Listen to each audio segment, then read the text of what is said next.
నమస్తే అండి, welcome to my channel Lakshmi Ramana recipes. ఈరోజు మనం సంక్రాంతి స్పెషల్ పిండి వంటల్లో భాగంగా ఈరోజైతే నేను కారా బూందీని ప్రిపేర్ చేస్తున్నానండి. అదే అండి మా రాయలసీమలో బుడ్డకారాలు అని కూడా అంటామండి. చాలా అంటే చాలా ఈజీగా చాలా రుచిగా మనం ఈ కారా బూందీని ప్రిపేర్ చేసేసుకోవచ్చండి. మామూలుగా మనం సంక్రాంతి పిండి వంటల్ని చాలా రకాలుగా చేస్తూ ఉంటాం కదా అండి. అందులో ఈరోజైతే నేను ఈ విధంగా కారా బూందీని ప్రిపేర్ చేశానండి. చాలా రుచిగా ఉంటాయి. కాబట్టి మీరు కూడా ఈ సంక్రాంతి పండగకి నేను చేసిన విధంగా ఇలా కారా బూందీని ప్రిపేర్ చేసేసుకోవచ్చండి. బయట కొనే బదులు మనం ఇంట్లోనే చాలా హెల్దీగా రుచిగా ఈ కారా బూందీని ప్రిపేర్ చేసేసుకోవచ్చండి. చాలా కరకరలాడుతూ చాలా కమ్మకమ్మగా ఉంటాయండి. వీటిని ఒక డబ్బాలో స్టోర్ చేసుకున్నామంటే మనకు ఒక 15-20 రోజులు కూడా ఫ్రెష్గా ఉంటాయండి. కారం కారంగా చాలా రుచిగా ఉంటాయి. కాబట్టి ఈరోజు మనం ఈ కారా బూందీని చాలా ఈజీగా టేస్టీగా ఎలా తయారు చేసుకోవాలో కావాల్సిన పదార్థాలు తయారు విధానం ఒకసారి చూసేద్దామండి. ముందుగా ఒక మిక్సింగ్ బౌల్ తీసేసుకొని ఒక మీడియం సైజ్ కప్పుతో 3 కప్పుల శనగపిండి తీసేసుకోవాలండి. అలాగే 3 కప్పుల శనగపిండికి 1 కప్పు బియ్యం పిండి అయితే సరిపోతుందండి. ఇప్పుడు ఇందులో ఒక 1/2 టీ స్పూన్ కారం పొడి, కొద్దిగా సాల్ట్ వేసేసుకోవాలి. ఇప్పుడు ఇదంతా కూడా బాగా కలిపేసేసుకోవాలి. మామూలుగా మనం ఈ కారా బూందీని ఉత్త శనగపిండితో కాకుండా కొద్దిగా బియ్యం పిండి కూడా వేసుకున్నామంటే మనకు నూనె ఎక్కువగా పీల్చకుండా కరకరలాడుతూ చాలా బాగా వస్తాయండి. మామూలుగా ఇందులో వంట సోడా వేసి చేస్తూ ఉంటారండి. కానీ ఇందులో వంట సోడా వేయకుండానే మనం చాలా క్రిస్పీగా ఈ కారా బూందీని ప్రిపేర్ చేసేసుకోవచ్చండి.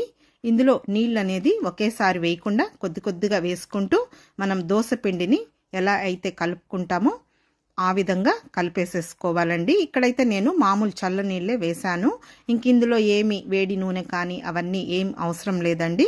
చూడండి, ఈ విధంగా మనం పిండిని ఇలా కలుపుకుంటూ ఎక్కడ ఉండలు లేకుండా చూడండి చూపించిన విధంగా ఈ విధంగా మనం పిండిని కలిపేసేసుకోవాలి. మరీ లూజుగా లేకుండా అలాగని గట్టిగా లేకుండా ఈ విధంగా ఉండాలి. చెప్పాను కదా అండి, మనం దోశ పిండికి ఎలా కలుపుకుంటామో ఆ విధంగా కలుపుకుంటే సరిపోతుందండి.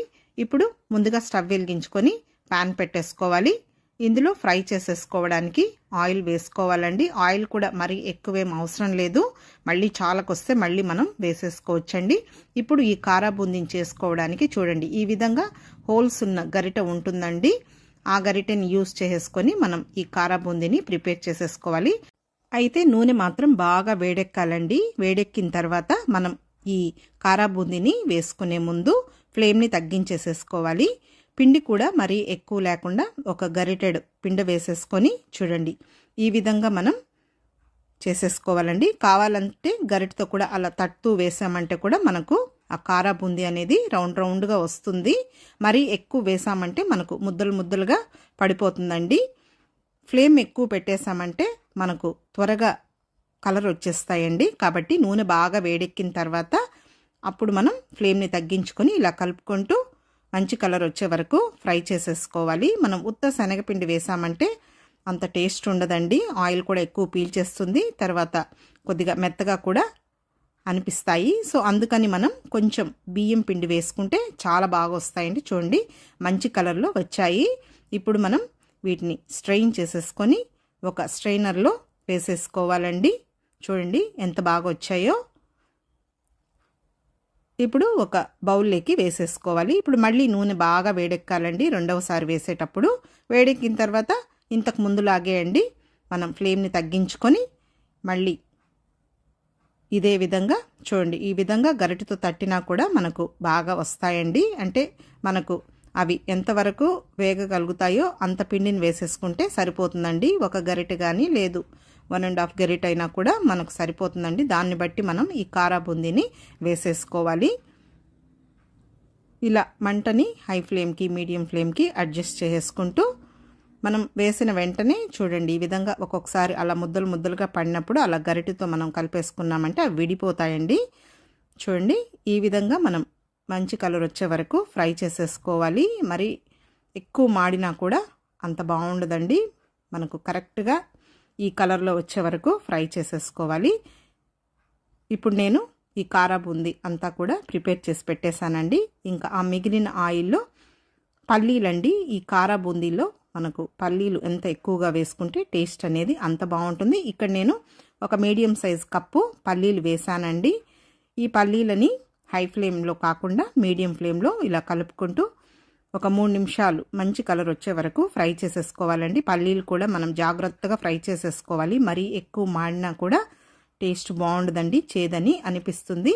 ఈ కారా బూందీలో పల్లీలు మనకు కరెక్ట్గా వేగితేనే దాని టేస్ట్ అనేది మనకు అంత బాగుంటుందండి. ఇప్పుడు ఇవి వేగిపోయాయి, తీసేసాను.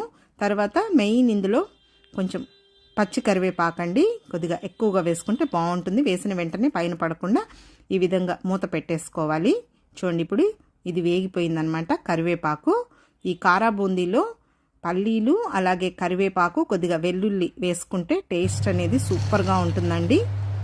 ఇప్పుడు ఈ వేయించి పెట్టుకున్న పల్లీలు అలాగే కరివేపాకు, తర్వాత ఇందులో మెయిన్ అండి కొంచెం వెల్లుల్లిపాయలు క్రష్ చేసి వేసుకోవాలి. ఇక్కడైతే నేను ఒక పెద్ద వెల్లుల్లిపాయని కచ్చపచ్చగా దంచి వేశాను. అలాగే 1 టీ స్పూన్ కారం పొడి, కొద్దిగా సాల్ట్ వేసానండి. ముందుగానే మనం పిండిలో కొద్దిగా కారము సాల్ట్ వేసి కలుపుకున్నాం కదా, కాబట్టి ఇప్పుడు మనం రుచికి సరిపడా వేసేసుకోవాలి.